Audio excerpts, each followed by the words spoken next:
Not expect to be going live this early in the day. Really didn't. I just recently finished watching AEW's All Out with my better half, and awesomely amazing. So today, and I found this out from Brian Sauer from Just the Discs, so you know where I got the information from. He put up a link to the big Twilight Time Screen Archive sale. And just to let you know, Twilight Time, I got a few of them, not a lot, which I will show. They tend to be like a bit pricey sometimes. And a lot of times when you do their sales, they kind of bracket it. And they bracket it to like this isn't this much and this isn't, this bracket. And I find their sales to be a little frustrating. This time it's very different. And I'm going to go over all the stuff. I got my computer down here for this actually because I wanted to deep dive this one. And you guys can mention some of these here, by the way, things that you think maybe that I should look into picking up as well. And I'll let you know the ones I got. But we're talking about like DVDs as low as $3.95 and Blu-rays from Twilight Time as low as $5.95. So just like let that sink in for a minute. Blu-rays from Twilight Time that are Twilight Time. The guys that do this, the Believers, or did. This one's got a print, I think, for as low as $5.95. Not something that I'm used to seeing from them. Is like something bracketed into that low of a price range. So I got my Dr. Pepper, and some of you guys left me already. A lot of you guys left me already, apparently, because maybe you're not Twilight Time fans, or shame. Anyway, we're going to dive into Twilight Time to the Screen Archive sale. I'm going to show you what I've got from Twilight Time. It's a modest amount, to be completely honest with you.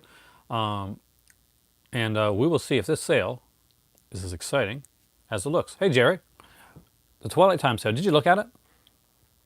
Because I'm like looking at it right now. And for once, I'm not going to lie, Twilight Time, they impressed me. So before I go into the sale, I will share the Twilight Times that I got in my collection and give you an idea, if you've never ordered from them before, exactly what the company's like and what they're about. Now, to start out, the head of Twilight Time recently passed away. Well, one of the main heads of Twilight Time. He worked in in music before, in music acquisition, and in so when Twilight Time came around, and he was looking for kind of to give it its own identity. The one thing that he did, he went with like isolated soundtracks, isolated scores of films, and that was kind of a Twilight Time, like it was a thing of Twilight Time that they were known for. Hey Andy, it was their I can't get the name for it right now. It's one of those days. Oh my God! Hey Tennessee, it's Twilight Time, man. They got a sale, and actually it's a good sale. There's a lot of stuff to look into that like blows my mind, because I'm not used to seeing Twilight Time do a sale this good with this range of stuff. And just so you know, guys, Twilight Time is a company that do a lot of different genres and stuff. So it's not like not completely horror centric. It's not sci-fi centric. It's got a little bit of everything. So I'm gonna go through my Twilight Times really quick because I got a combination of different stuff, and give you an idea of some of the type of stuff that they put out there. Their earlier stuff used the regular blue. Hey, Culture Trini. Used the regular blue cases, and as they went on, they went to the clear case, and I think the clear case looks a lot better, and eventually I will update my blue cases to clear cases as well. With that being said, let's look at some Twilight Times, and then we'll look at the sale. So first up is The Believers, which is one that I really do like. This is a Martin Sheen film. It's kind of an occult type of film that works on a lot of different levels, for me anyway, and does kind of creep me out. I've always liked this film, and I spent a long time looking for this one because I could never find it on. I'm sure this was out on DVD, probably an MGM release actually, but I could never find it on DVD. I could never find the the VHS. I'd only ever like watched it back in the day, like was it in theater, or did I rent it? I can't remember. One of those two. But it kind of stuck with me, and certain aspects like really stuck with me. So this is the Twilight Time edition. Now this is an early one. So their earlier stuff had less features than some of the later stuff. This one here just basically has the isolated score track, which I told you about before. It's kind of their calling card. Exactly. Their level of the level of work that they put into the remaster is definitely, it's very impressive.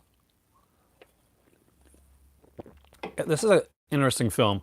Again, I look at the cast. We got like Martin Sheen, Helen Shaver, Robert Loggia, Richard Mauser, Jimmy Smits. Just an incredible cast, and directed by John Schlesinger. So, but yeah, basically just the isolated score track, and they have the, of course, the theatrical trailer. In Twilight Time, they'll have these. I love their booklets. The look of their booklets is pretty impressive, and usually it's written by the same person, usually same couple people. And Julie Kurgel, yeah, she does a lot of their booklets. So I really like the way that the booklets are done. Definitely a good read. And there's a booklet in every one of the Twilight Time releases, as far as I know. As I go through, we'll find it for sure, but I'm pretty sure there is. Next up is The Mechanic, Charles Bronson. Twilight Time has put out a lot of Charles Bronson stuff. You're going to notice as I go through this and I go through the sale that some of the stuff, a bit of the stuff that Twilight Time put out, and a lot of stuff that's out of print from Twilight Time now, has been put out by Indicator as well.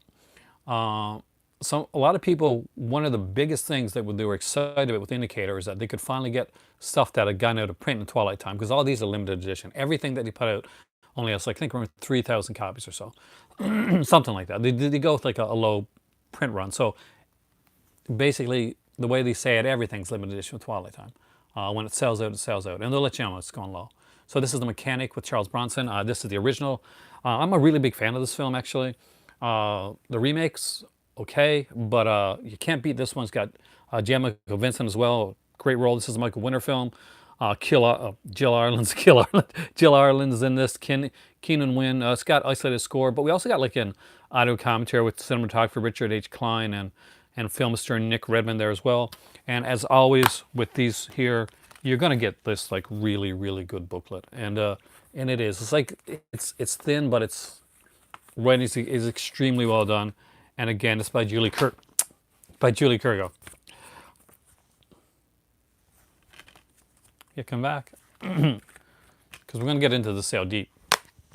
And there's a lot in here, by the way. Next up is, I'll do all the blue cases first, so let's get those out of the way. Now this one is out of print, but you can get this one from an Umbrella Entertainment in Australia. So, and I think Scream Factory, I'm pretty sure, yeah, Scream Factory's putting out this one as well. But the first company to put this out, and what's kind of cool about this, it is the Blob 1988 edition. The remake with Kevin Dillon and Shawnee Smith. Now, if you're a fan of the new Halloween film, Halloween, 2018, or if you listen to Shockwaves, which a good friend, actually Brian Sauer, who does Just This podcast and Pure Cinema, actually gets it on that show once. Well, Ryan Turek, who was one of the guys, from Blumhouse that was behind the new Halloween film, he hosts on Shockwaves a lot as well. Well, him and Chuck Russell, the director here, do the audio commentary for this film. We got an isolated score, of course, and Friday Night Frights at the Cine Family. I'm not sure what that is. I don't think I've watched it yet. Only have one. Well, they got some on for good prices and ready. We're looking at like $5.95 and up for Blu-rays. This has to be one of my favorite booklets that they did, and I love this. Kind of this look to it. As always, written by Julie Kurgel. She does a great job. She's really good with the booklets. Now let's get into the clear case ones. And first up is Scream and Scream Again, which I gotta have because although it's kind of more sci-fi than horror, there's a lot of like big horror stars in this movie. You got Vincent Price, Christopher Lee, Peter Cushing. I kind of think Robert Corey might be in this, but maybe I'm wrong. So again, there's isolated score plus audio commentary with film historians David Duvall and Tim Sullivan, Gentleman Gothic, Gordon Hessler at AIP, an interview with Uda Levick, still gallery, radio spots, original theatrical trailer. You open it up and you get this here. One, you get these you're starting to get like inside artwork, and you're getting another like kind of cool booklet. And as always, the written by Miss Julie Kurgo. Next up is Vampires with the John Carpenter one. Now this was put out first by Twilight Time. Of course, this was put out later on by Indicator, who did their version of this as well. And this one here is an isolated score track, audio commentary with our director John Carpenter, the making of John Carpenter's Vampires, and original theatrical trailer.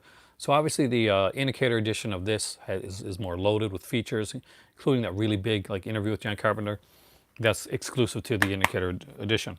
Though I do like this one here. I love the look of this of the booklet. I just love the artwork that they're getting. You can see they're getting more artistic with the booklet covers, and you think that wouldn't like make a difference or wouldn't stand out, but it does to me. I find that their booklets and the artwork that they're using on booklets really stand out and really makes a difference. Next up is Count Eureka Vampire. Again, another classic one. Now, this one got a lot of stuff. A lot of stuff that was ported over from the. Hey, Javid.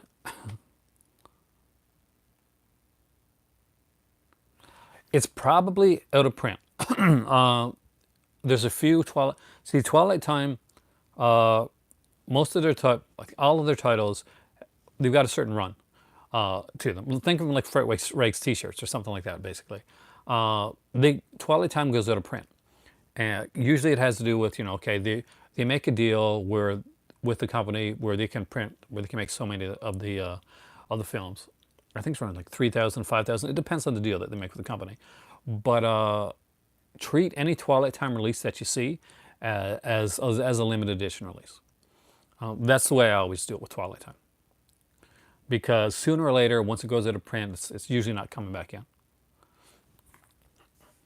Well, I haven't got to the sale yet, but I will get to it, and I'll explain that actually.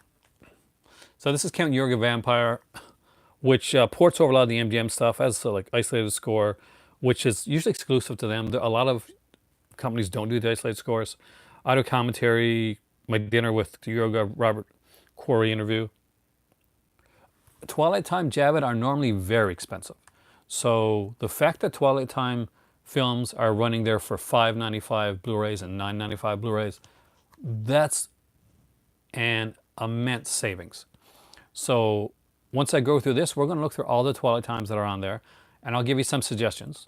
And you can give me some suggestions of stuff that I should put on my wish list of Twilight Times to pick up.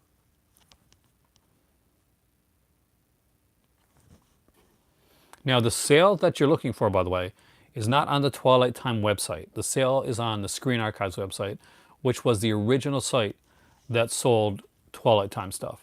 Now, whereas 13 Wolfman is in the US, finds it pretty reasonable. For me in Canada, their stuff can run up where like $30 American or more, which is way more expensive here for me in Canada when you put in shipping and all that stuff. So it's only when they have big sales that I'm able to like really kind of like to dive into some of their stuff. And unfortunately, that's not enough because they are like much like Synapse, which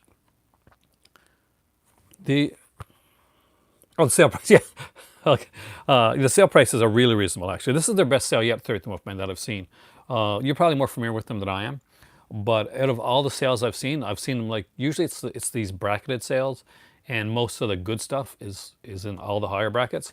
But this time around, that's not the case. Count Eureka. Anyway, we'll go past that. Next up is 10 to Midnight, which of course was put up by Scream Factory as well. I know I bought it for my dad. You can only get Region B. Most of these here I think are all Region A. Let me see. Pretty sure they are though, actually.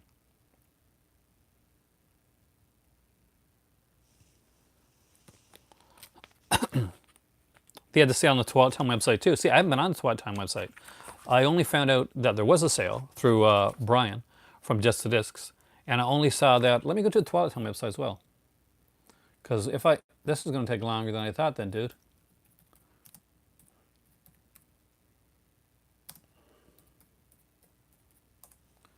Because I know on Screen Archives they got it. Oh, there we go. Sale. Right on, dude. Thank you. So we got more to look at. Alrighty. Do they do them by price? Sort by... Oh, maybe it's better not. Okay, so 10 to midnight. I'm going to go through these fast because this is obviously going to take me a while. And hopefully you guys will join me and comment, because if I don't have comments, this video is going to be really awkward. Just letting you know. That's why it's a movie club and not me filming myself talking about something. Fright Night. This one is definitely out of print. This is the 30th anniversary edition. It went into print about an hour after it went on sale. It was one of those really big ones. Of course, now there's like, you know, the Sony edition and all that, and the other one as well. So there we go. One of the more regular ones is Summer Lovers, which is Peter Gallagher, Daryl Hannah, and what's the other girl's name? I always forget. Valerie Quennison. So really like this film. It's filmed, I think it's in Greece. Is it Greece this one's filmed in? Yeah, the Greek island of Santorini. Great, beautiful looking film. And really quirky, really fun, strange invaders. Yep. They normally do it for every Friday the 13th, but they will be announcing their box set, what it is, and I guess putting it up for pre-order more than likely on September the 13th. So that day, they will not be doing the regular free shipping for Vinegar Syndrome. They will be going back to their free shipping for Friday the 13th on December the 13th, which is the next Friday the 13th. So a little sneaky, but kind of fun. So do you guys want to look at the Screen Archive site first and go from like low to high, or do you want to go to the Twilight Time site and look from there? Because I can do either way.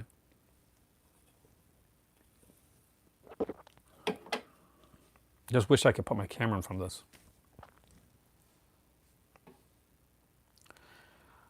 You're going to notice some crossover with some indicator titles, including indicator titles that went out of print. So that's going to be fun there as well. All right, so I'm going to start with the Screen Archives one because I like the way that it's done, that it's situated, and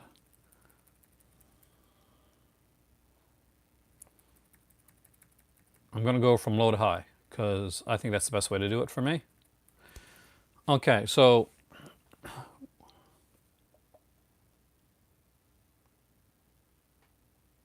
oh, are you in like Nova Scotia? Are you in like Halifax?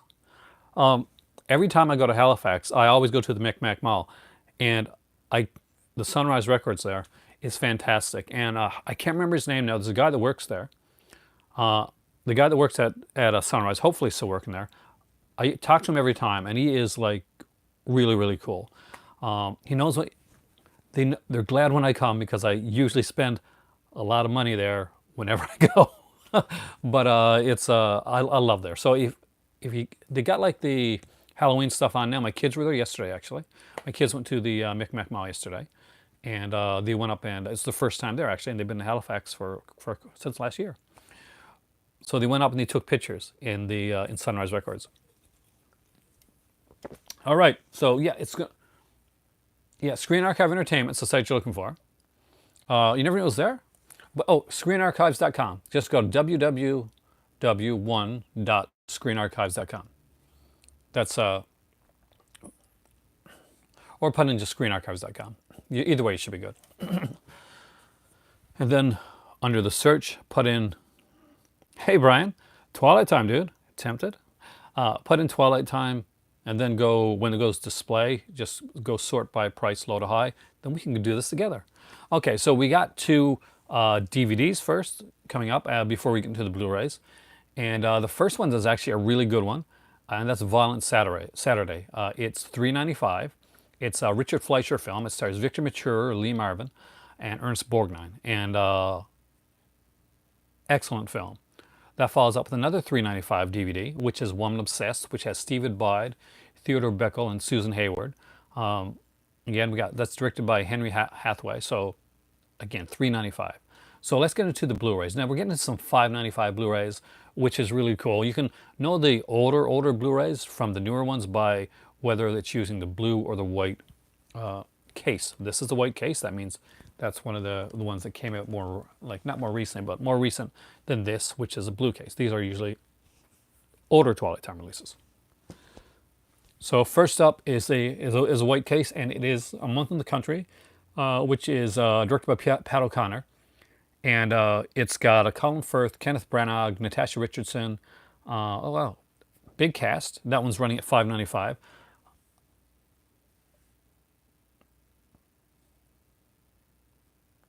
It's hard. I mean, it's really hard when when there's so much going on.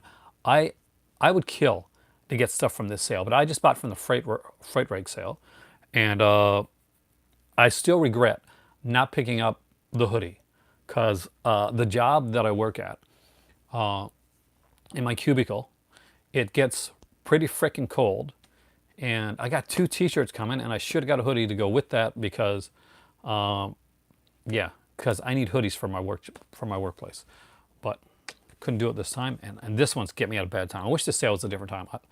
I'm not quite sure how long this one's going on for. I got to look into that, by the way. All right, so next up is one of my better half's favorite films of all time, and that is Absolute Beginners. It's a 1986. A lot of them do. I mean, not every studio has the black. Oh yeah, I know, Fright Rags, and it's a good sale too. I've seen a lot of stuff is sold out, including the Nurse Janet T-shirt that I wanted from Halloween 2. You know, the one with the eyeball. And we just really want. I just like the look of that shirt, but I'm a medium, and medium's hard to get, so, unfortunately. Medium, I can do medium and large, and medium and large is hard to get. I can't do small. Uh, those days are gone. All right, so next up is Absolute Beginners. Patsy Kensit, David Bowie's in this one, of course. Some fantastic music by Bowie. It's a really underrated musical. If you've never seen it, I definitely recommend checking it out. It's one that I think really has flown under the radars of a lot of people for like a long time and really deserves to be rediscovered. So if you've never seen Absolute Beginners, try and find it. It's $5.95 for the Blu-ray here for Twilight Time. That is a gorgeous one. Anytime you want to stop me to say, hey, what features are on there or anything like that, I can open it up, check it out for you. So, or if there's one that you think that I'm not giving enough attention to, definitely stop me and say, hey, some people should pick that up. Like I just mentioned Absolute Beginners because I think that's a movie more people should see. If I mention a movie and I don't say that, feel free to school me and everybody else on it because it's a movie that you really like. All right, so next up is Alamo Bay in 1985. Ed Harris, directed by Louis Malle, Amy Madigan. Sale in September 30th. Thank you, Culture Training. September 30th. Mayhaps. So Alamo Bay is a blue case. So is Absolute Beginners, and so is the next one, American Buffalo, which is a really good film starring Dustin Hoffman, Dennis Franz. Unfortunately, not a lot of people know about that film, which is a shame because it is a really good movie. Now, the last time they did a sale, American Buffalo was low. So I guess because a lot of people don't know the film, they haven't picked it up. And a lot of their horror titles were picked up during that sale and did sell out, like stuff like this, like The Believers. I think this one, maybe, I'm not quite sure, but I think this one is sold out. A while back, the reason like 13 Wolfman I mentioned, you only saw like, it was on the Twilight Time page, you only saw around like 4 horror titles out there. A while back, Twilight Time stopped doing horror films. They didn't find it to be one, wasn't, I guess they felt either wasn't selling well for them or they were losing titles, like the Sony was taking titles back and other companies were putting them out, and it didn't become, and it wasn't going well for them. Now that being said, the kind of the person, the big people in charge of like acquisitions and doing stuff like that has passed on, and it'll be interesting to see how Twilight Time goes and if they're gonna keep on with the method that they're going, if they're gonna like slightly change it up a bit. Because Twilight Time, as much as people want to give them we'll try to give them a bigger name, they really are usually relegated lower on the, like when it comes to like for a lot of collectors. Like they do like which is a shame because they do some good stuff, even if they some of the stuff is like feature light. So next up is Angel, the Stephen Rea film, directed by Neil Jordan. So you know Neil Jordan, usually you're solid there when it comes to that. That's in the white case. Now we get to The Bandit Queen, which is a 1994 film with, which I don't know, I don't think I've seen this. Sema Biswas and Nirmal Pandey. I'm not even going to try and pronounce the name of the director because I know I'm going to butcher it and I don't want to do that. But Bandit Queen, I don't know. Looks good. I do normally consider, and you can let me know if anybody knows more about Twilight Time than I do. They can feel free to say this. Is basically is that the blue cases are the older ones, so I'd say more than likely there's a better chance of those going out of print. No, the 3000 was that limited? I've always like wondered. I remember reading, watching, listening to an interview actually on a podcast earlier on about Twilight Time, and was the 3000 there? What was something that they sit on there, or was it something that was made between them and the company basically that they had the rights to printing like 3000?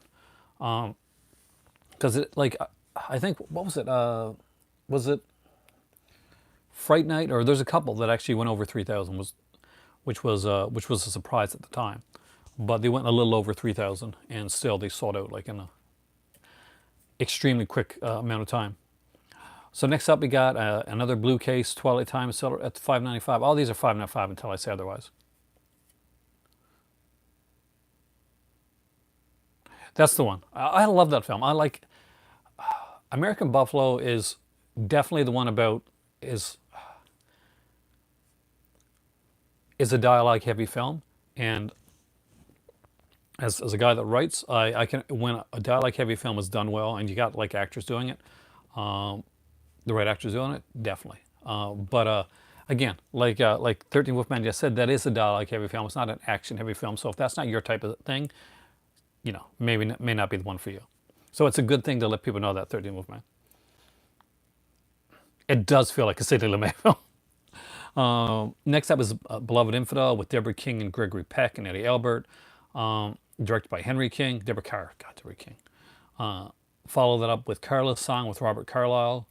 Directed by Ken Loach. And then we get Che, which is a 1969 film with Che. Hey, welcome back. And it stars Omar Sharif, Jack Palance. Oh, this is a nice one. Robert Loggia, Woody Strode. I really like Woody Strode. He's an underrated guy.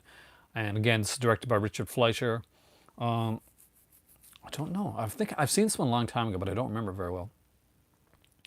But anything with Jack Palance and Omar Sharif and Woody Strode, it gets a recommendation from me. And again, we're still in the $5.95 ones here, guys. Next up is Fatherland, also known as Singing the Bells in Red, which is a 1986 film by Ken Loach and starring names that I probably can't pronounce very well. So we're going to go from there. Followed up with Fever Pitch, which has Colin Firth and Mark Strong, done in 1997, directed by David Evans. And again, it's in the blue case. Now we get to like kind of a cool classic one. We get Pony Soldier, which is Tyrone Power. A later Tyrone Power film, though. This is 1952. And Cameron Mitchell's in this one as well. Thomas Gomez. Directed by Joseph M. Newman. So interesting one there. Later Tyrone Power film. The next one, done in '89, is called Resurrected, with Christopher Fulford and Tom Bell. And one of my favorite, like, underrated actresses is Rita Tushingham, who I really like. So she's in that, so as is Steve Coogan. And we're looking at one that, again, is directed by Paul Greengrass and is run at $5.95. If anybody has any comments to make on these films, please do so. So that it's not just me reading out a movie and a price and stuff. I would appreciate that. We got a double feature with Riff Raff 1991 and Raining Stones, both by Ken Loach. You can get a whole Ken Loach like bibliography here, well, filmography. Again with Robert Carlyle, because they worked together quite a few times. Julie Brown's in this one as well, and Ricky Tomlinson. We're still in the $5.95 ones right now. Dr. Zhivago. Don't see that one here, but like the film. A great Omar Sharif film. Rita Sue and Bobby 2 is directed by Alan Clark and has Michelle Holmes in it. Hey, Kathy, welcome. Hope the kitties are doing good. Perfect. Thank you, Indy. And I so much. But Riff Raff is. I don't have Riff Raff. I'm not sure how much Loach I got actually. Am I pronouncing it right? Loach, Loach. Is that right? Rhymes with Roach type of thing. I'm going with that. So next up is actually a kind of a cool one, which is Royal Flash, 1975. It's a Richard Lester film. Great cast, by the way. We got Britt Eklund, Malcolm McDowell, Alan Bates, Florinda Balkan from many of the Giallo films that you watch. Joss Ackland, Oliver Reed, just an incredible cast. She is in Zarago. She's underrated. I've always liked her. Royal Flash. I don't, and that is by Richard Lester. I don't have that one. That one's tempting because that one, what a cast. I'm a big Oliver Reed fan too. That's the killer part. All right, enjoy your time with your family. Family time is the most important time.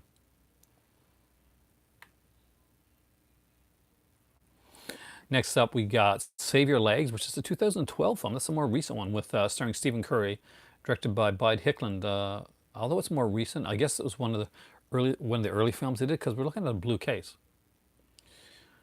Followed it up with the 1973 Burt Lancaster film Scorpio, which also has John Kalakis, who is, by the way, amazing, and in everything that he's in. That's the best part with because he's in Battlestar Galactica. He's like the bad guy. He's the evil guy in Battlestar Galactica, but he's good in everything he's in. And so we also got Paul Scofield, Elaine Delon, J.D. Cannon. Let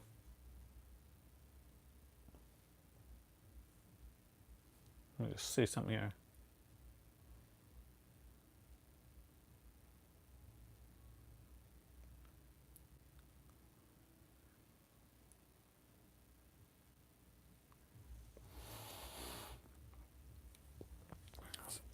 And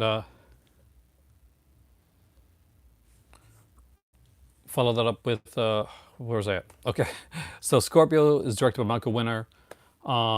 State of Grace is up next, which is 1990 with Ed Harris and Burgess Meredith and Sean Penn, Gary Oldman, Robin Wright, John Turturro, John C. Reilly. Wow, composed by Ennio Morricone.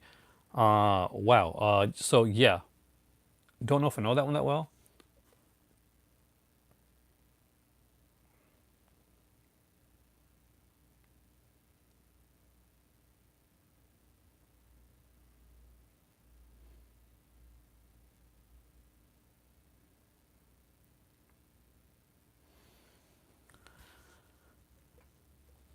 Say Grace on the best cinematography you've ever seen.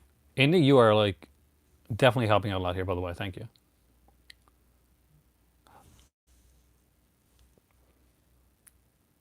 All right. Anybody that's giving comments, I director 3 o'clock high. I feel I didn't say the name because I didn't know how to pronounce the last name. That is the truth. I'm not going to lie to you.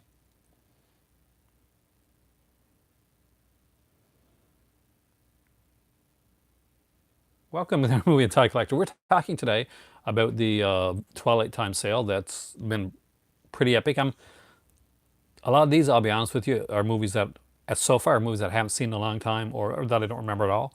So when we get into stuff that I remember, I will definitely recommend them. So next up is the best of everything, which is Joan Crawford. Yeah, Joan Crawford, and composed by Alfred Newman, directed by Gene. The last name. Okay, let's go over this. Negulesco. We'll go with that. Negulesco. And everything here, by the way, at this point that I'm talking about is all $5.95. We got the Fantastiques, 1995, 2000, directed by Michael Ritchie, Joel McIntyre, Joel Grey. Joel Grey is a fantastic Broadway star, so you get to see him like in a few of that type of stuff. That's kind of what he does best.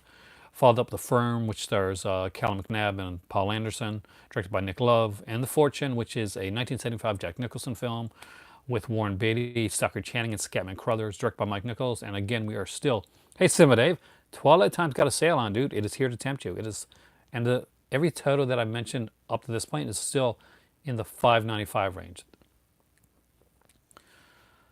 Okay, we followed up the first Woody Allen movie in this list, and that is The Front from 1976, starring Zara Mosley, Woody Allen, directed by Martin Ritt. I'm looking at the website. Did you know that Screen Archives had a sale on as well? So both Twilight Time and Screen Archives are doing their sales simultaneously. A lot of their stuff is like doesn't go like heavy into the special features, but The ones that they do go into often are really good, and I'm not sure how many Twilight Times that you got, but I really am a lover of their booklets. Actually, they're really good. They're really booklets, really good booklets. The Count Eureka double feature would be Arrow, but I think the other one that you mentioned is actually Twilight Time.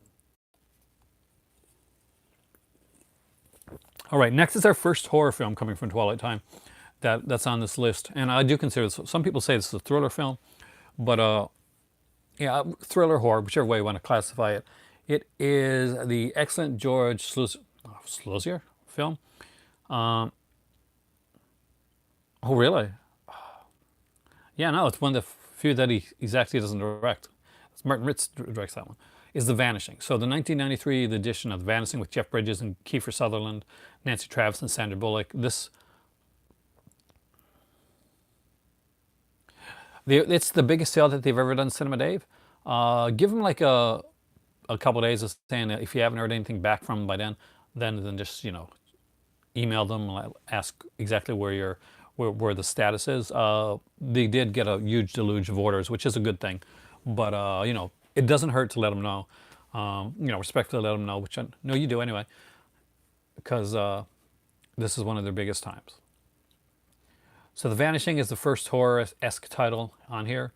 Next up is a cool one, which is it's a Peter Sellers film directed by George Roy Hill, and that is The World of Henry Orient, which that's strange actually. I'd hit him up on the Facebook page afterwards if you still don't hear anything back.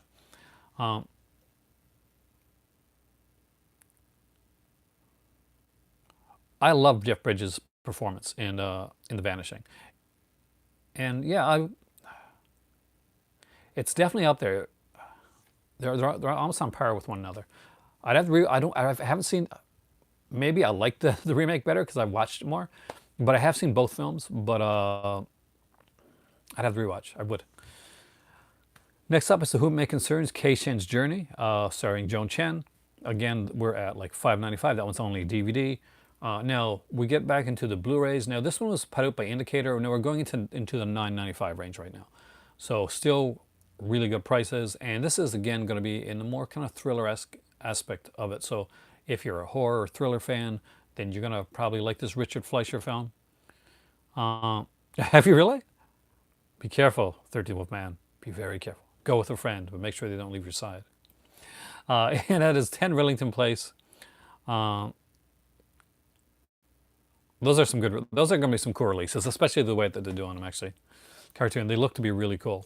10 Rillington Place was put out by Indicator too, but now the booklet's gone, so I think you can buy it now, like, without the booklet.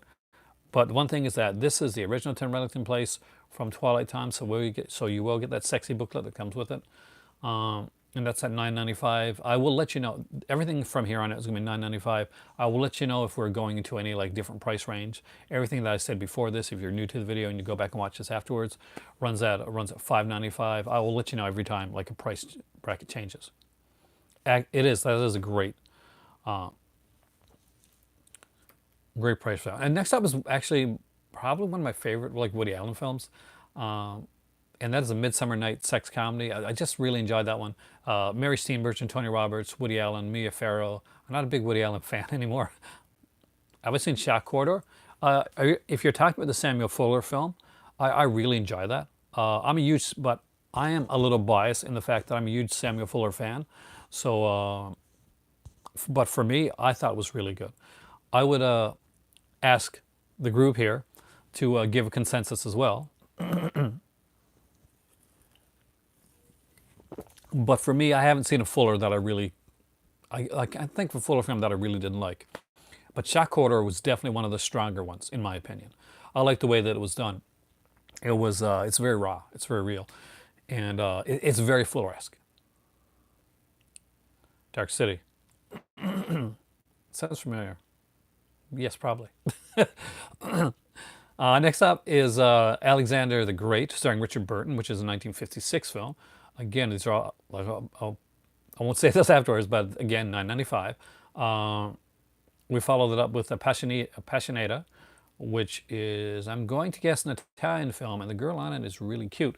So that's a 1974 film. So let's hit on.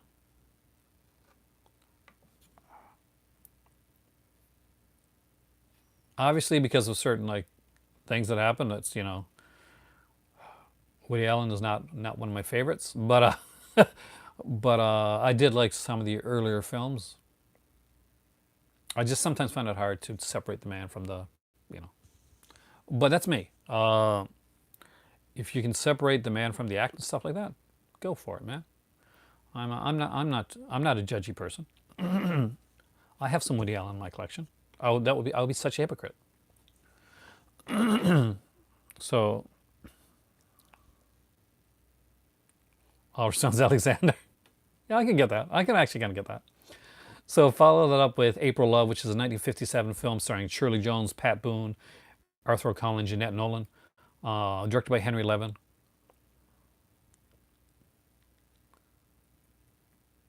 Next up is one that I really, really want. I'm not going to lie. This is a movie that I wanted for a long time. I can't afford it, unfortunately. Dark August is actually, I haven't, I'm going to be honest with you, I haven't dove into the second volume yet. But from what I remember really, I think I've seen Dark August and I really liked it. The first set was really solid, in my opinion. And I do have the second set, and I've been saving it for Halloween, for the month of October, to be bluntly honest with you. But from everything that I've seen from the sets, they don't disappoint, in my opinion. Like, that being said, they are regional horror films, so it's oh, look, because it's out of print, dude. But I really enjoy regional horror, and if you like that type of cinema, and you like that type of film, there are a couple bigger, like what I would consider a bigger name director on the second one when it's with John Hayes. So I would definitely recommend picking it up if you got the bones for it. I'm old, so bones means cash, just in case. I say that all the time. All right. Anybody wants to buy me a Halloween present? Black Widow is apparently still available, and that is a really cool suspense film from 1987. Stars Terry O'Quinn of Stepfather fame, and Deborah Winger, Teresa Russell, Dennis Hopper, Nicole Williamson, directed by Bob Rafelson. Fantastic film. Really enjoyed this one. Love the cover to this one. Again, like all these other limited to 3,000, I'd kill to have this movie. It's probably the first serious must out of all the ones that I've seen here. I recommend, like, obviously, absolute beginners, especially if you like musicals and you like David Bowie. But for me, Black Widow is a definite must. Next up is the classic 1966 film Born Free, with that song coming out of it, directed by Hal Ashby, and of course, not Hal Ashby. Sorry, directed by James Hill, because I got the other film, the movie that came after Born Free, over there actually, and composed by John Barry. I agree, and you found it. I got to look more into his stuff. I haven't got that one yet, have I? I would care for some of this stuff, man. Born Free is a fun one. It's a good family picture. If you've never seen it, it definitely is like one of those family films. I saw, where's that? I think it was released in theater when I was younger. That's how I saw that. Bound for Glory, Melinda Dillon. It's a 1976 film. David Carradine, Ronnie Cox, Randy Quaid, M. Emmett Walsh, directed by Hal Ashby. So I'll get to that one then, won't I? Next up is a Japanese film, Brutal Tales of Chivalry, with Ken Takakura, and again, we're set at the 995s. Comes a Horseman is a 1978 film with James Robards, directed by Alan J. Pakula, and it is here. So if you don't have it and you think this is a really sexy looking edition of Count Yorga, Vampire, Bound for Glory is the best picture. All right, and you want the cool Count Yorga booklet in your collection, then this one right here is still available for $9.95, which I think is a excellent. So a lot of people that may have just in North America picked up the return of Count Eureka that came up under Scream Factory, and you haven't yet picked up the original Count Eureka. This looks gorgeous. It is a great addition to this, and there is a ton of features on it actually for a change. So I can definitely recommend that one. Sorry, my voice is a little bad here today. I had planned to do one till later on tonight, and I was going to have tea. The reason I don't have tea is because I'm doing my dishes. Next up is Killboy with Jack Lemmon. Delmer Davis is directing it. We got Richard Jackal, Glenn Ford, Brian Dunleavy. Damn, what a cast. And then we follow up with another kind of like detective thriller. So there you go, Paul. And you can get like the sexy looking edition right there. And this is, I gotta say, this is one of their strongest cover arts that I've seen. I really do like that. Is Devil in a Blue Dress with Tom Sizemore, Jennifer Beals, Don Cheadle, Denzel Washington, of course, and Maury Chaykin. Directed by Carl Franklin. I always liked that film. That would definitely be another one that would be on my list of ones that I'd want. And it looks gorgeous here too. Next up is Fat City, a 1972 film starring Jeff Bridges and Candy Clark, and of course the indelible Stacy Keach and Susan Tyrrell is in as well, directed by John Huston, who I really, really, really like. We followed up with a movie that, although not the greatest Western in the world, I think I said his name up there earlier, but I can't remember which film it was from. I do apologize. Flaming Star with Elvis Presley. So that is here as well. Of course, that was directed by Don Siegel. One false move and the best. Me and Indy Phantom have a lot of the same taste on all this stuff. If you're an Elvis fan, you know it's not his greatest film, but it's got Elvis Presley. We got Barb Eden in this one, and Steve Forrest, who's an actor that I actually really like.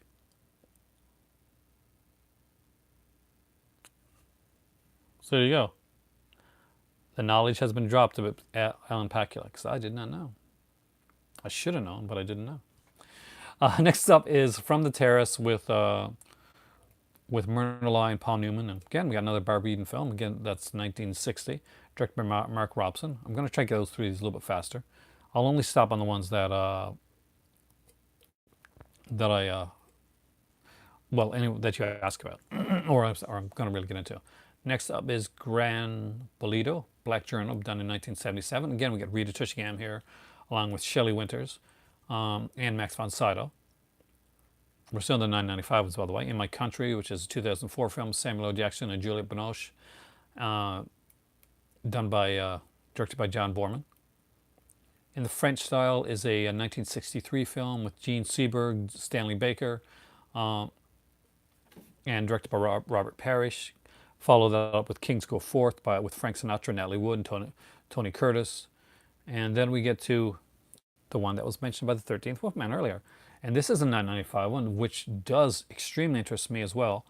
Let's open it up. So it is called The Doll of Satan. It's 1969.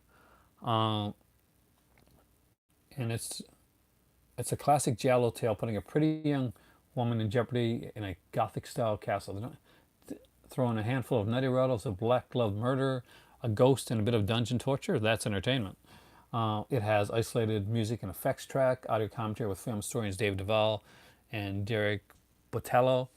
And again, like all the rest of them, limited to 3,000 copies. So that one's kind of intriguing. And we've gone through like 2 pages, and we're still in the 995 stuff. And we're keeping on with 9. The Most Beautiful Wife is next, and that is an Italian film. I'll follow that up with another giallo, an Autoledo one actually, composed by Ennio Morricone. And do I have it? I don't have the one that you just mentioned. I don't. I wish I had it. I would love to have it. That is definitely on that short list of ones that I want. So is the next one actually. I only have the next one on DVD. And that's A Short Night of Glass Dolls, which is Autoledo. I'm a really big fan of his stuff. We got Barbara Bach and Jean Sorrell in this one. It is gorgeous. It is $9.95. That is a really good price for that one. Um, Followed it up with Stanley and Iris, 1990 Robert De Niro film with Jane Fonda and Jamie Sheridan, who of course was in The Stand, actually. Next up is a 1943 Lena Horne film, Stormy Weather. Actually, it has Cab Calloway and his band. Bojangles is in this one. Fats Waller, kind of cool actually. My cousin would actually really like this one. Followed up with a movie that I showed before, Strange Invaders. It's a 1983 film. This film, it's a science fiction film. Doesn't get talked about very often. It was done by Michael Lachlan. It's a great cast. Wallace Shawn is in this one. Nancy Allen, Louis Fletcher, Paul Lamont, Michael Lerner. Just a really cool cast. And it's almost like it comes off kind of like an extended like Twilight Zone episode. Uh,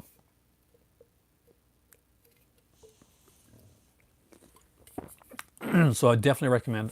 Oh God, sorry about that. I'm really sorry. Um, The Black Stallion Returns is next, which is a 1983 film. We got good old Woody Strode in this one here as well. Um, Directed by Robert DeValva, and I remember seeing this one in the theater as well. I like the Black Stallion films, so that's got a bit of like sentimental value, like for me. We follow up with the 2008 film, The Children of Hongxi. I hope I got that right. And since I don't know a lot about it, I'm going on. But it does have Jonathan Rhys Meyers, who was in that short-lived Dracula film that came out, and Chow Yun-fat. So next up is the 1968 movie The Detective, starring Frank Sinatra, Lee Remick, and Ralph Meeker, who is in one of my favorite films. Great, another person like Strange Invaders. We will start a club. It has Jacqueline Bisset as well, William Wyndon, of course, from who a lot of people are going to know from Murder, She Wrote, and Tony Masante, who was in The Bird with Crystal Plumage. We'll follow that up with The Happy Ending, which is a 1969 film with Gene Simmons, Shirley Jones, John Forsythe, Lloyd Bridges, Teresa Wright. I love Teresa Wright. She's in my favorite Hitchcock film, Shadow of a Doubt. And we go from there to the Hawaiians, which is Charlton Heston, John Philip Law. Decent film. What Luke is on? I wouldn't say it's a great film, but it's a decent film. Follow that with another film with Asian cinema, which is The Little House, which was 2014. I don't know a lot about it, so I can't tell you. If my kids were here, they'd probably tell you lots about it. Next up is The Remains of the Day, which of course is one of the Merchant Ivory films with Anthony Hopkins, Chris Reeve, Emma Thompson, Hugh Grant. Next up is the Frank Sinatra. Yep, Frank Sinatra starred in The Detective. That was a character that we've seen in a couple of films actually. I can't remember what the other film was right now, but I know I have it, or I had it at one point. The Virgin Soldiers, 1969, with Nigel Patrick and David Bowie. We got Lynn Redgrave, Nigel Davenport in this one. The next one is one of the films that made me cry for the first time when I first saw it, and that is To Sir with Love. Now, To Sir with Love is a Sidney Poitier film. Of course, Lulu doing the music, but it's got an incredible cast, and people tend to dismiss. Remember Sidney Poitier and remember Lulu. But Susie Kendall is in this one as well. Judy Geeson is in this film. Tony Rome film. Thank you. There, you're doing the skill stuff. Lady in Cement. That's what I was thinking about.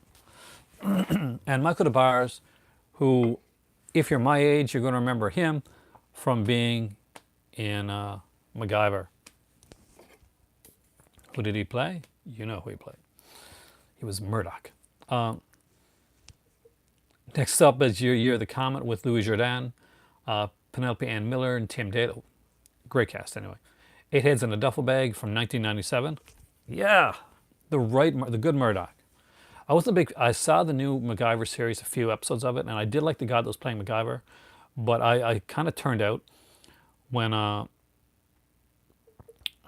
Frank Sinatra was like that actually, but I kind of turned out when the new Murdoch came into it.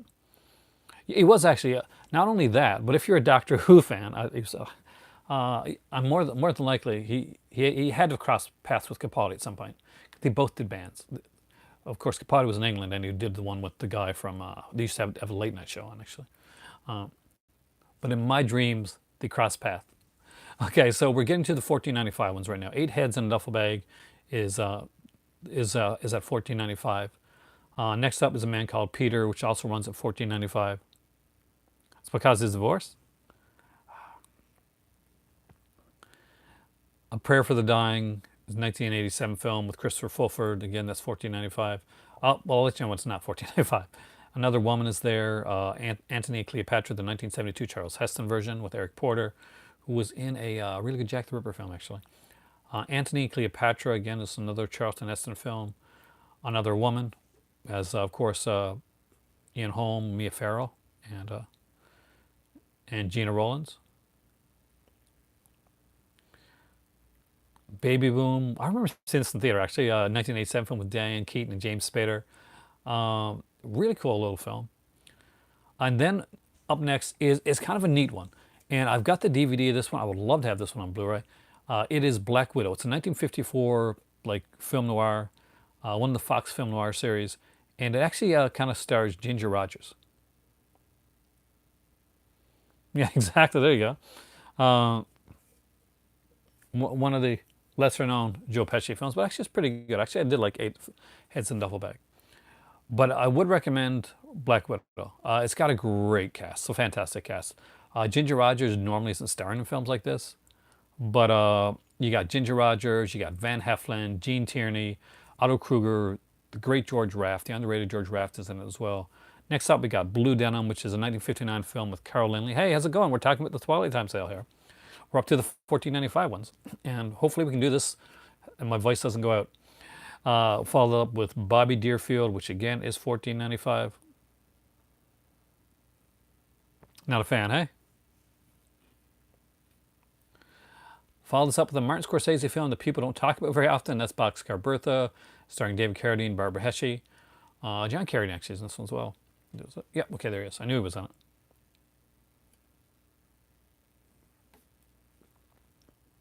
Considering the stuff that Frank Sinatra was supposedly dabbling in, it's kind of hypocritical of him. Just saying.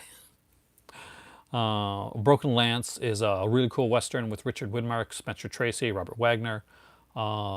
Chato's Land actually is a good Charles Bronson one. Ralph Waite's now, right? The guy from, yeah, Ralph Waite. Because I remember Ralph Waite from, what's the name of that show that my grandparents just watched that I didn't like very much. It's killing me. And it's a really big show. The Waltons, that was it. Chili Scene's a winner with Gloria Graham's a 1979 film. John Hurd. Go to the devil thing was a deal breaker for him. Well, she did good with it, so she was right. The Waltons, that was the one, yeah. I wasn't totally into the Waltons. I'd probably have to go back and watch it again, but when I was a kid, I found it like painfully boring. I just kept waiting. I guess I'm a kid and I wanted something to seriously happen in the show, and like they're talking and they're doing their. That's like Little House on the Prairie, which when I watched it again, it wasn't bad. But when I was a kid, I was like, there's no guns, there's no shooting. Why? What's going on here? I was one of those kids. I like the action stuff or like the mystery stuff. But I'm getting older now. Now I can watch these things. Cinderella Liberty with Kirk Calloway and Bruno Kirby. Next up is 1981 film Cutter's Way. Yeah, I'd have to watch it again. Because honestly, those shows back then, yeah, like, yeah, but they didn't do anything for me at the time. We watched Bionic Woman. I like Bionic Woman. See, that was my type of show when I was a kid. Cutter's Way with Jeff Bridges and John Hurd. Edge Fraternity with Jack Elam. We get Eureka with the great Rutger Hauer and Joe Pesci there. Joe Pesci again with Eureka. Wow, what a cast! I can't remember Eureka. 1983. I should remember this one. Rutger Hauer, Joe Pesci, Teresa Russell, Mickey Rourke, Ed Later, Gene Hackman. I don't remember it. Directed by Nicholas Roeg. I liked the little soap. I really did actually. There's a place keeps on calling. Anyway, my voice is gone off now. I don't need to fake sing. Hide the Needle with Donald Sutherland, another good one actually. 1981. Richard Marquand did this one. From Noon Till 3, another cool Charles Bronson films. We're still in the 14.95 ones. Moms usually do love the show. I have a friend that she was like her her dad was like a minister, and she's a huge Waltons fan. I don't think that has anything to do with it. I just, but I could see that as something like as a family thing being put on like for like a more like a I don't know if stricter or a more kind of like family oriented. Let's watch TV together type of thing. From Noon Till 3, Charles Bronson, different Charles Bronson film, that's on here. Garden of Evil, which of course is 1954 Gary Cooper film. Uh, Genghis Khan, I'm going to say Genghis Khan, which I know is a wrong pronunciation for his name because everybody pronounces his name wrong. It's not it's written Genghis Khan, but that's not the way it's supposed to be pronounced. Seriously, look it up. That's the wrong pronunciation for it. But the 1965 version of that film is here. Of course, that has Telly Savalas, Neil Wallach in it, James Mason, Omar Sharif. Next up is the 1959 classic Gidget, which I actually had a lot of fun with. Sandra Dee, so it was her star-making film. Cliff Robertson's in this one as well. Yvonne Craig, James Darren. We got Harry and Walter Go to New York, which has James Caan, Dan Keaton, Charles Durning, and Michael Caine, and I don't think I've seen it, but it looks really cool, and I love the cover. Next up is Hell and High Water with Bella Darby and Cameron Mitchell and Richard Widmark, followed by Hilda Crane with Gene Simmons and Guy Madison. Wow, there's so many of these here, guys. Had Succeed in Business, Really Trying, which is a 1967 film with Robert Morris and Michelle Lee. I could go on Singing with Judy Garland and Jack Klugman. James Aaron, that would be like a lot of those. Ever notice that some of those like I guess you would call them like kind of the young like younger or like maybe and even to St. Teresa like pretty by actors or like or during that era would go on to do like a lot of production and stuff behind the scenes and would actually make a lot more of their money that way. Look at the guy that oh God, he went to it's killing me. He did the A-Team anyway. But his name's, I know one of you guys will remember the name that I'm talking about. But right now, I'm just trying to keep my voice. I Went to Live with Theodore Beckel. It's a 1958 film. Simon Oakland, of course, Susan Hayward. Inserts, Jessica Harper. I love Jessica Harper. I love Jessica Harper.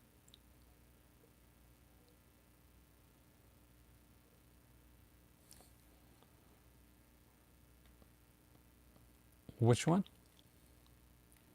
No, not Dirk Bennick. The guy that produced it. He's actually the his voice is the voice you hear at the beginning of the A-Team. When you hear that, like the talking about it, that's you can look him up. He was actually an actor, like a really decent actor. Not Steve Carell. Steve Carell's the guy like behind it, but the guy that did the A-Team. Was Steve? He'd worked for Canal before. He did movies over like in I think in Europe and the Philippines, stuff like that. And basically, Canal brought him over to work on production of the. I'm gonna find it right now. It's driving me up the wall. Hold on a second, guys. John Ashley. His name is John Ashley. There we go.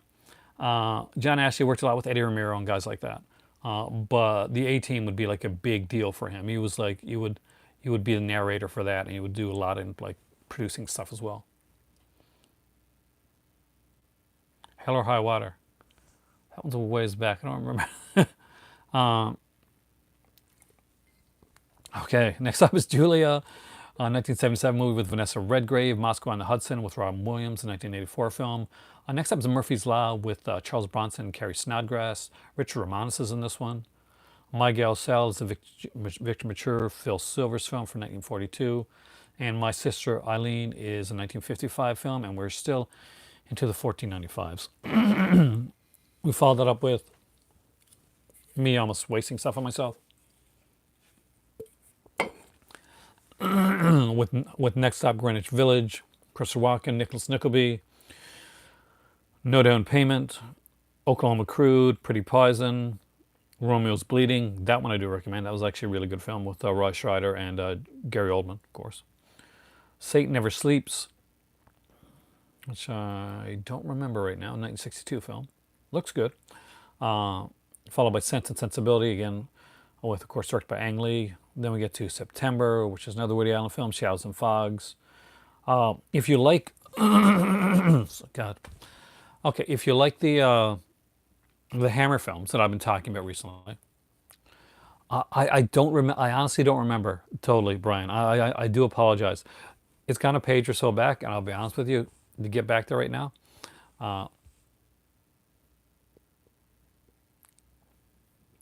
would be let me see, because my voice is kind of going. Hell and High Water. There we go. Hell and High Water is the 1495 one. It stars Richard Widmark, directed by Samuel Fuller. That's the Samuel Fuller one. So that one has David Wayne, Cameron Mitchell. Sorry about that, but it took me a minute or so to get it, and it was released in, when was that one released? 1954.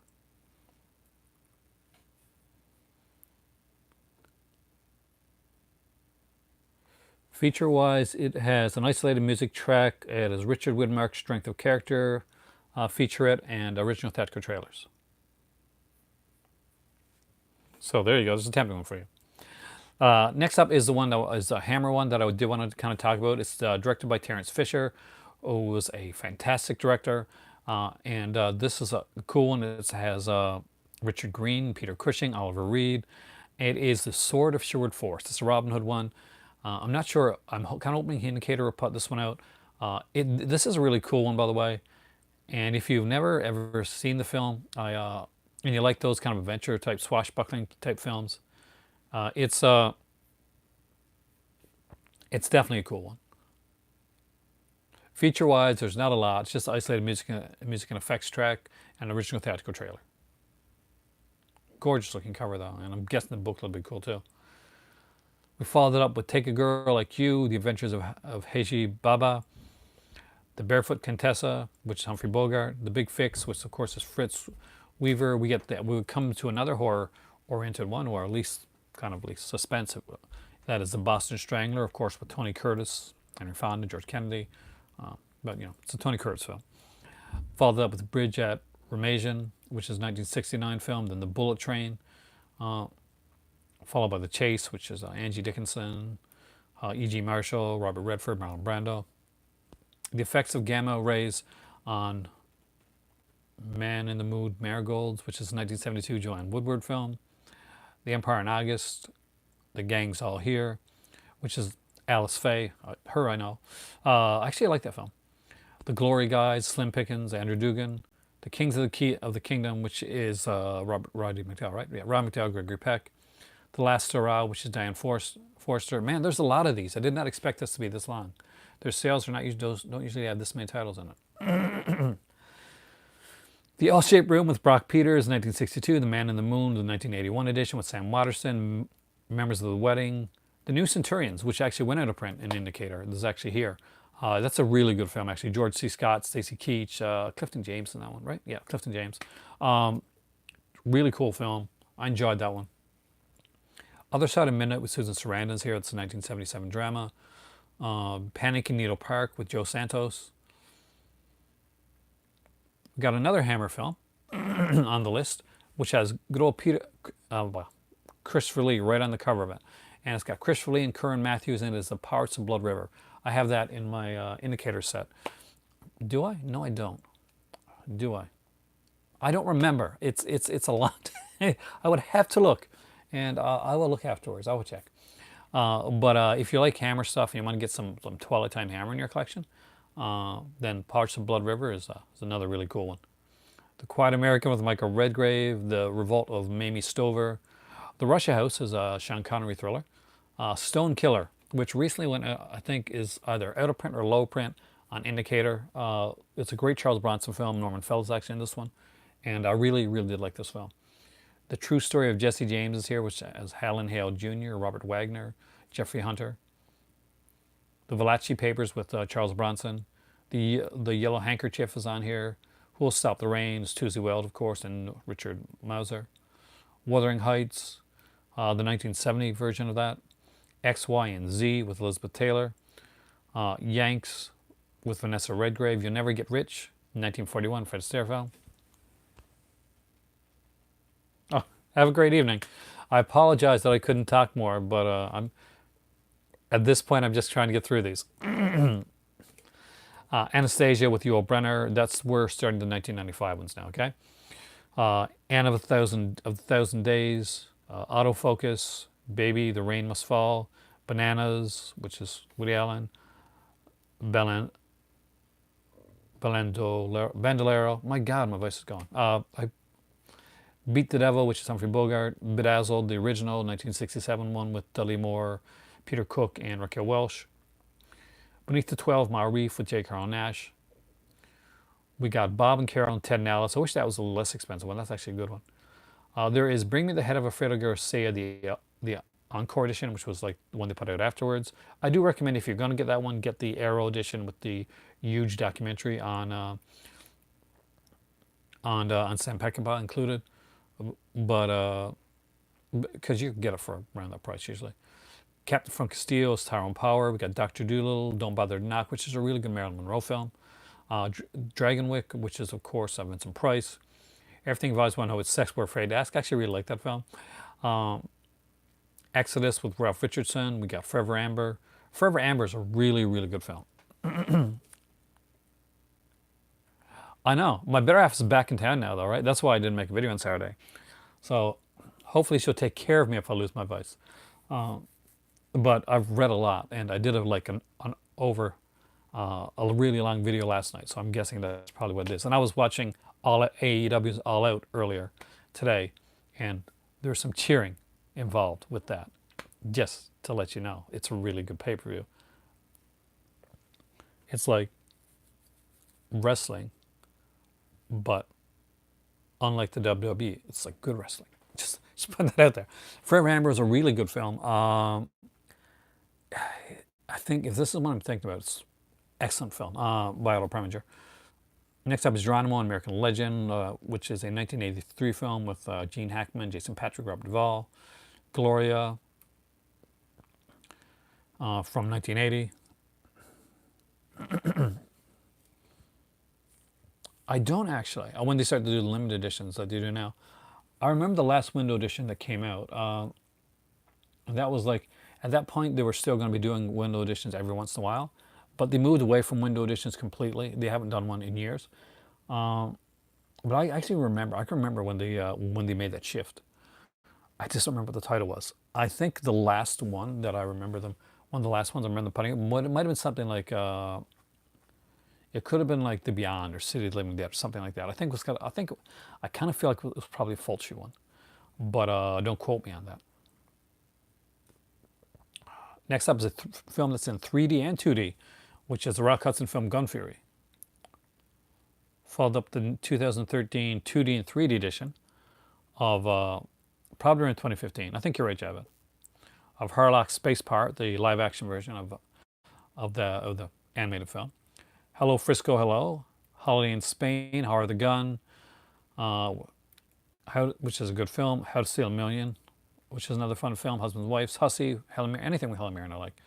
Inferno, again, that's the 3D edition of that one as well. Interiors, and and Kid Galahad, which is a Elvis Presley movie that actually has Charles Bronson in it. Next up is a classic that I do recommend everybody have, and that is Kiss of Death with, of course, the great Richard Widmark. Also has Victor Mature, Brian Dunleavy, Carl Malden, and Colleen Gray. Lawman, again, another one starring Albert Salmi, directed by Michael Winner.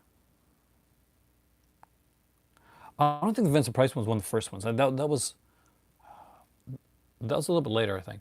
I'm trying to think, because I think Vincent Price was either 2016 or 2017. Because I don't think it was one of the earlier ones. It doesn't seem like I've had it that long. Let's Make Love with Marilyn Monroe. That sounded wrong. Anyway, Let's Make Love starring Marilyn Monroe. Manhattan Murder Mystery. Melvin and Howard. Miss Sadie Thompson's another Charles Bronson one. I recommend anything Charles Bronson. Model Shop with Gary Lockwood. Moratory, which is a 1965 film, I think, Trevor Howard, right? Yeah, real banner Trevor Mother Wore Tights, 1947 film with Dan Daly, was a really good like song and dance guy. My Cousin Rachel's 1952 film with Olivia de Havilland and Richard Burton. Our Man in Havana is Ralph Richardson, done in 1959 with Maureen O'Hara. Peyton Place, love this movie, which of course spawned Return to Peyton Place, which also they spawned a huge TV series where which was really actually kind of like a soap opera type of thing, but it was really really cool. I actually liked the films, and I did watch the series at one point. I think it was in reruns. Obviously, it was in reruns because I think the Peyton Place series was when my mom was growing up. Pin-Up Girl with Martha Raye, Play Dirty with Harry Andrews and Daniel Plan, and Michael Caine. Rapid Fire is a really cool one. It's Dwight H. Little directed it. That's the same guy that directed Halloween 4, which I will go on record saying one of the best Halloween sequels. It stars the late Brandon Lee. Powers Booth is in it as a bad guy, of course, and and Nick Mancuso, who is the voice from Black Christmas of Billy. Followed it up with Rima Williams, The Adventure Begins, though I do recommend if you're going to buy Rima Williams, pick that up through Arrow. It has a really great 1980s action movie documentary on there. Rollerball, Sayonara, Snake and Eagle's Shadow, Drunken Master double feature. That's a Jackie Chan double feature that they put out. Followed that up with the 1966 edition of Stagecoach, and then there's Stardust Memories, State Fair, the 1962 version of that. Suddenly Last Summer, which is of course Elizabeth Taylor. Sunshine with Brenda Vaccaro, and Talk Radio, which is an excellent film starring Eric Bogosian. And he does an amazing job in there. Next up is The Three Worlds of Gulliver, which is, of course, from the Harryhausen stuff. Then you follow that up with The Admirable Crichton. We're going to go with Crichton. A.K.A. Paradise Lagoon, 1957, starring Cecil Parker and Merida Hunt. Birth of a Nation, you can probably pass that one up. It's D.W. Griffith. It's a 2-disc edition, and he was like super racist. He was super. There's this really neat skit on Drunk History with it's got like Charlie Chaplin and I think like Clark Gable, and like there's this girl there, and they're watching a movie, and they're watching Buster Keaton. It's on Buster Keaton, right? And D.W. Griffith is like sitting beside them, like the actor playing D.W. Griffith, and they're like, we should start up our own movie company. Artists can unite together and make their own films. And so that's a fantastic idea. D.W. Griffith, yes, and we can talk about the Klan and how they're saving the country. And they're like, we're not going to hang out with you more. D.W. Griffith. It's really cool. They do it much better than me. You got to see it. If you've never watched Drunk History, it's neat. It's actually kind of a go show. Okay, next up is A Crimson Kimono, which is a Samuel Fuller film that's on the Indicator box set. Bravados with Henry Silva. Fortune Cookie with Jack Lemmon. Hospital with George C. Scott. The Hot Rock with Ron Leibman. Again, another Hammer film is The Hound of the Baskervilles. It is the Terence Fisher one, starring Peter Cushing, Christopher Lee, and Andre Morel. The Incident is a 1967 film with Martin Sheen, right? Martin Sheen, Thumb Ritter. The Long Hot Summer, starring Orson Welles, again directed by Martin Ritt, who directed The Front. The Quiller Memorandum with George Segal and George Sanders, Max von Sydow. We got The Return of Jesse James, the 1940 edition of that one. The River's Edge, not the Crispin Glover movie, but the 1957 movie with Anthony Quinn and Ray Milland. The 7-Ups with Roy Scheider, Antonio Blanco. I hope to God these titles are over soon. The Snake Pit with 1948 with Olivia de Havilland. As you can see, some of these have gone on to become indicator titles. The Train, which is a great Burt Lancaster film. The Whole Town's Talking. Theater of Blood. Yes, they did put out Theater of Blood. Actually, it's pretty cool. In addition to that as well, let's just check to see if there's any features on that. While I'm doing that, I'll say the next film, which is the Louis Jourdan film, Three Kinds in the Fountain. Tom Sawyer, 1973, and Huckleberry Finn, 1974. It has both of them as a double feature. As 13 Wolfmen mentioned earlier, the Tony Rome and Lady in Cement, Frank Sinatra double feature is here for 1995. Two for the Road, Underworld USA is another Fuller film. Untamed with Tyrone Power. So really, feature-wise, there's only a commentary and isolated score track for Theater of Blood, just to let you know. Warlock is a 1959 Western with Henry Fonda and Richard Widmark. Where the Sidewalk Ends is a film noir, 1950 with Gene Tierney.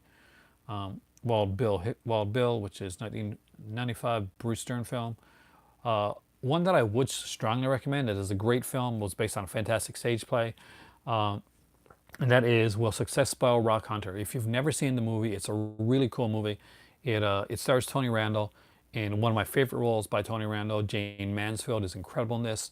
Her husband at the time, Mickey Hargitay, and yes, and that is, if that sounds familiar, yes, Mickey Hargitay, that is the dad of Mariska Hargitay from Law and Order SVU. And Jane Mansfield, that's her mom. But Will Success Spell Rock Hunter is an excellent, excellent film. If you've never seen it, I really recommend it. It definitely gets one of the high recommendations for me. I've always really loved that film.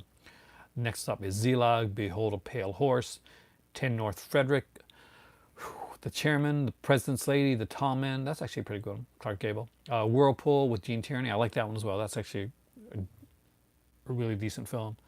And Wild in the Country. Now, I have to let you know that although I didn't notice it at first, everything after Behold a Pale Horse is in the $29.95 range. So I think at that point we can officially stop because we're out of the special editions. The last one for the special promotion would have been Zelig. So there we go. We have gotten through, I don't know how many, but one hell of a lot of films. Over 200 I listed out here today on this here. So there we go. That is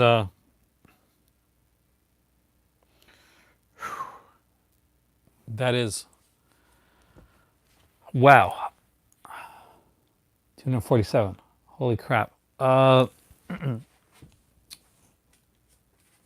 So, if you guys want to ask something right now, or to talk for a second while I get my voice back, I would much appreciate that. Or is this going to be one of those shorter videos? Not really shorter. I'm talking for 82 minutes. Whenever I say this, guys, I want to make sure that I get everything through. I try to keep you updated with the sales. I also have to let you know that the Fright Rags sale is still going on until the end of tonight, I think. I'll just check to make sure. If you didn't avail of the sale, it is a really, really good one. And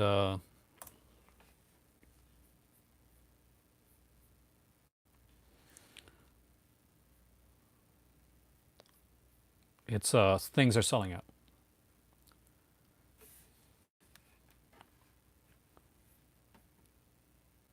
That's okay. It was the exact same title, so I didn't have to go on do it again. No, that's a good thing that you brought that up because it may be less expensive, like shipping wise, for some people on one site than the other. So that's always good to know what the options are. So do not feel sorry. You did an incredible thing, and it is highly appreciated. So let's just check something here. Are they back up yet? Eureka, home of Masters of Cinema. Our site is currently down for maintenance. Work and will be back up shortly. Eureka will still be doing their sale. It's just that there is some. Yeah, Paul, I did hear about Terrence Dix. Unfortunately, he was a fantastic writer, and just really, really cool. Every time I listened to him, it was just amazing. Okay, let me just check here. I'm just going to check on Twitter, see if there's any other announcements on the Eureka sale. By the way, anybody that like tweets out my videos and stuff like that, I really appreciate the fact that you've done that or that you've hit the like button. That thing actually means a lot to me when somebody does that because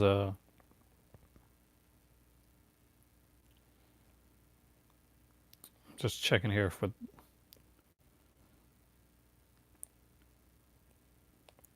They had on their Facebook page anyway that they said that the sale was going to happen. Okay, there we go. Unfortunately, due to some technical issues we're having with our website, the 48-hour sale that was announced earlier today will now take place at a later date. Details come shortly. We sincerely apologize for any disappointment and inconvenience. The Eureka sale will be on their website, eurekavideo.co.uk. Unfortunately, that one is actually down right now, which is a real shame. And thank you just to this podcast who actually tweeted out that I was making this video, and I really, really appreciate that. Brian and Steph and Michelle have been very supportive of this channel, and they are the bigger podcast people. So the fact that that they came in is kind of like one of those things that I feel very blessed by. Do I have any Eureka titles? Actually, I do. I don't have a lot, so I can actually show you. Let's go. So Eureka does a lot of stuff like more of in the vein of like, they do some horror and stuff, but they do like a lot of Criterion level stuff. So this is my t-shirt today, by the way, guys. I'm wearing my Halloween t-shirt again. All right, so I'm just going to take them one at a time here. So this is Soul Power, which is a documentary done from like when the Muhammad Ali George Foreman fight was going on, the Rumble in the Jungle. There was a music concert there with a ton of people.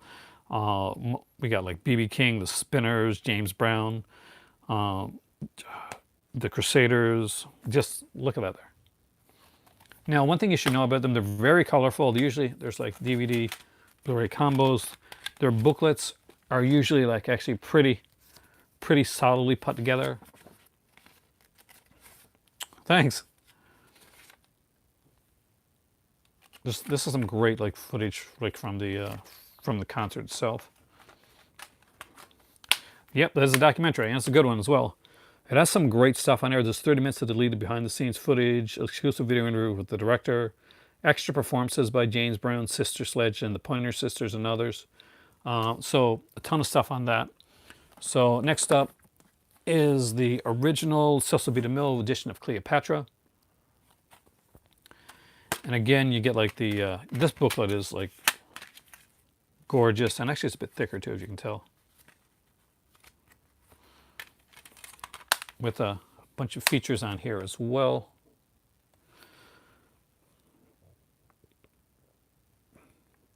Including some like kind of shorter documentary type stuff. Followed up with a Henry George Clouseau film, of course, the Diabolique, which is The Murder Lives at 21. This is like a more lighthearted murder mystery film done by Clouseau, but one that doesn't get talked about enough, I don't think. It's a fun little film. Followed up the documentary For All Mankind, which of course was put up by Criterion as well, but I actually really like this edition a little bit better. It's a little bit sexier, I think. And there's the booklet, which is actually fairly large as well.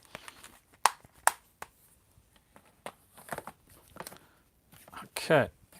Next up is the great film Les Pesants, which I recommend everybody see at least once. This is a darkly humorous film about a husband and wife that no longer don't just love each other, they've fallen out of love, they've fallen out of like, and they both wish the other was dead. And it's really humorous in the way that goes, but definitely want to check out. Followed that up with the great Claude Chabrol, who's a director that I really like, Le Beau Serge. And I got this other film as well, Les Cousins. And then the first film to ever win an Oscar, Wings. And this one has a huge booklet in there.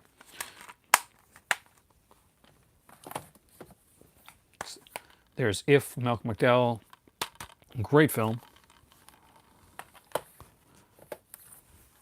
The Fritz Lang Spies, which is again is a really good edition of this one as well. Now you see that there's not just the classic stuff though. There's also the horror film Ganja and Hess, which is an incredible film, and one of my proudest moments comes from film. Like, yeah, it looks like, man, is actually reviewing this movie with my better half. who is much more of the academic person than I am. So when she reviews it, it's she gets into the academics of it. It's a fantastic film, and this one actually has a alternate artwork there as well. And of course, Eureka also put out for me the great edition of Fright Night, for real. Basically, this is the edition that has the documentary on here, the You're So Cool, Brewster documentary. And as for DVDs, I have one DVD from Eureka, and that is The Prisoner of Shark Island.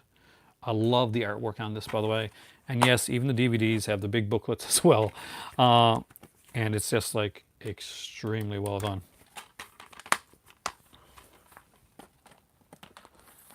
So there's that's my small and modest Eureka stuff. So let me just see if I can do something here.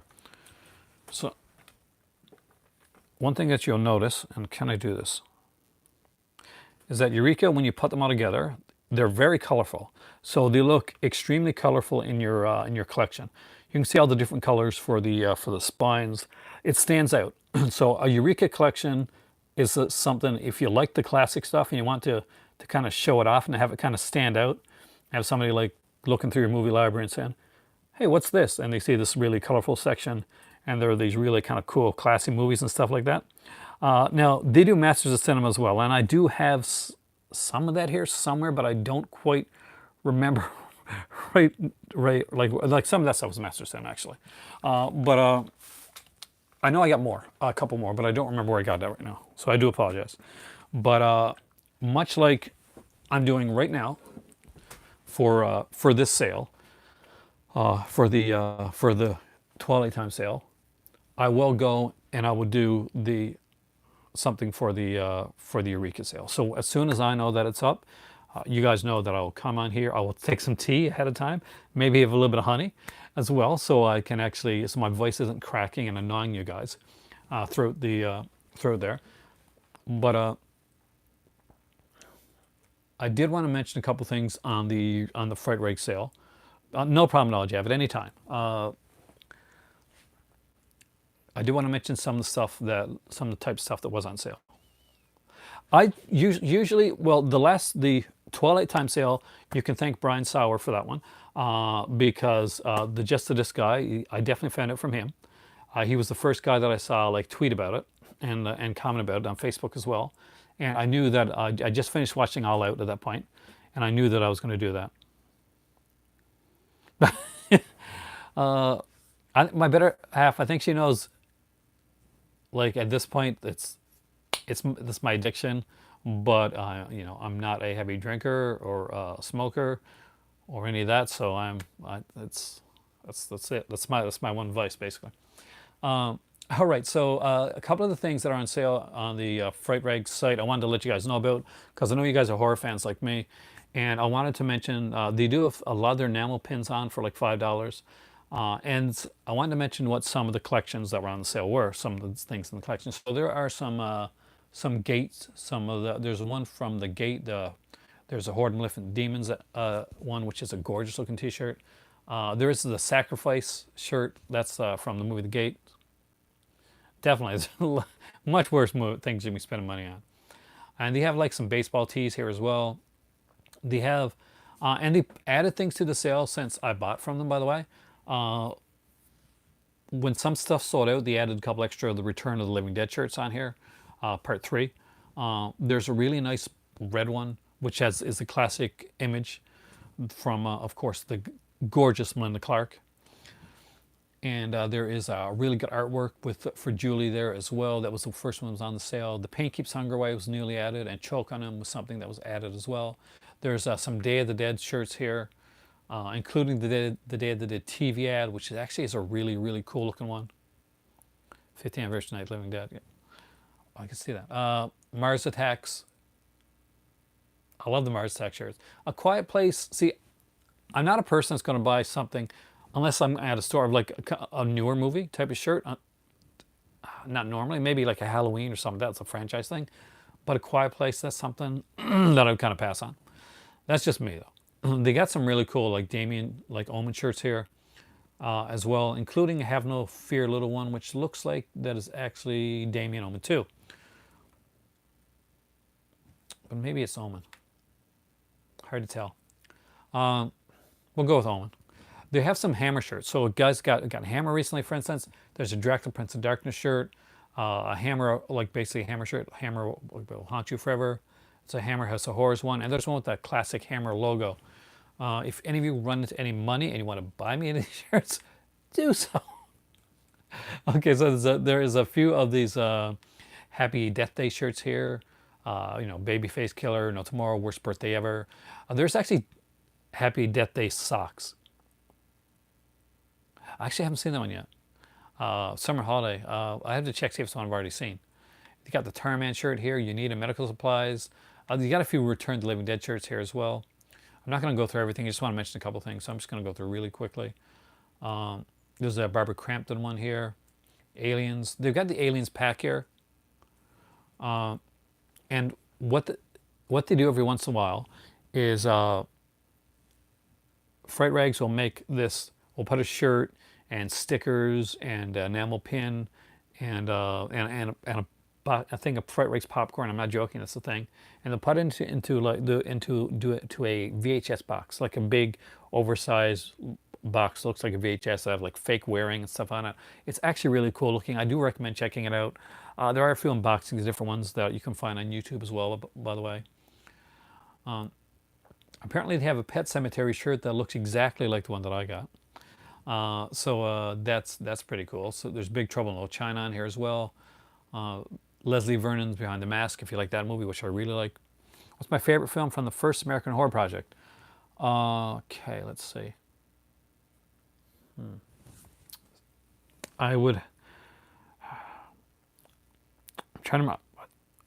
I'm forgetting one of the films. So let me just go to it so I can actually find it for you.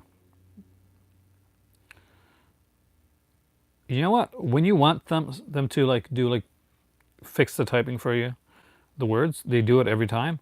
But when it's a word that's obviously not a word, they never do it. So here we go, because I just recently watched this, so it is kind of like in my head a bit.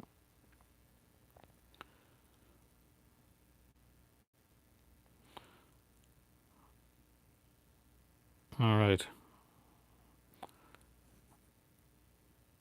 So Maltesta's Carnival of Blood, The Witch Who Came from the Sea, or The Premonition.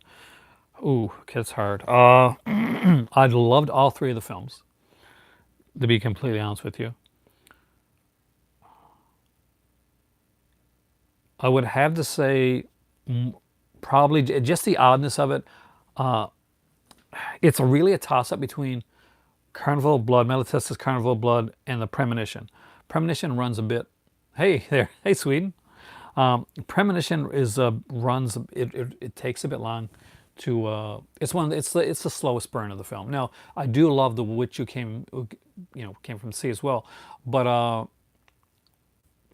I'll go with just for the oddness of it. I'll go with Malatesta's Carnival of Blood, followed up closely by Premonition, and then The Witch Who Came from the Sea.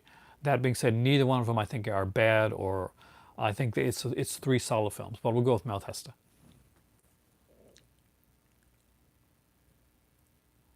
But yeah, there's Joe Bob Briggs' Last Drive-In t-shirts and enamel pins on the Fright Rags sale right now. Leprechaun is down there. One of my favorite things, Silent Night, Deadly Night. From I haven't watched second set yet, so I can't say. I'm waiting for October for that one. Oh, there's a Leprechaun hoodie there? How come I didn't see it? It's probably not my size. There's Creepshow, The Fly. There's Evil Dead trading cards. That's kind of cool. I didn't know that was the thing, but that's kind of cool. And a ton of really cool stuff, including stuff from their Slash series, which is a more cartoony looking one. They have some beanies there. There's some Vampirus stuff, which I really like. There was a Vampiro hoodie, but it's sold out in my size. There's a Silent Night, Deadly Night 2 hoodie that I would kill for. And yeah, that I would definitely kill for. But there you go. Anyway, at almost 100 minutes, exactly by the time I finish talking, it's going to be 100 minutes with my voice going and in desperate, desperate need of tea. Thank you for coming in today. Hope you enjoyed it. Hopefully you get to either check something from either the Twilight Time sale or the Fright Rags sale. That's the killer part. It's the 13th Wolfman. You would think me as a medium, that would mean that would open up my options. It really doesn't. Like the Tea of Mystery, for instance, that's there is only small, only size small. Like seriously, I cannot do size small. But I'm in desperate need of a hoodie. I really need a new hoodie. Damn, I hope they do another sale before I go back to work. Thank you for joining me here in the movie library today. As always, guys, you guys are the movie club. You guys rock it, and you do fantastic. And I learned a lot of great stuff from you guys. I do apologize that my voice was going a bit, and that I had to clear it a few times. Sorry about that. But again, I did want to get through it, and I do again. I'm sorry that I had to go through fast at the end of it, but I wanted to do it, get it done before the voice totally went. Check out AEW's All Out if you're a wrestling fan. It was really good, and the match between the Lucha Brothers and the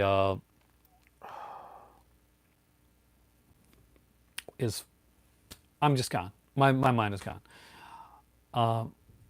And the Young Bucks. Yeah, the Young Bucks. That's the name I'm thinking of. The Lucha Brothers and the Young Bucks is one of those matches that you just got to see to believe. It is that incredible. It is a ladder match. Awesome stuff. See you soon. For me right now, guys, it's time for tea and to rest this voice for a bit. Thanks.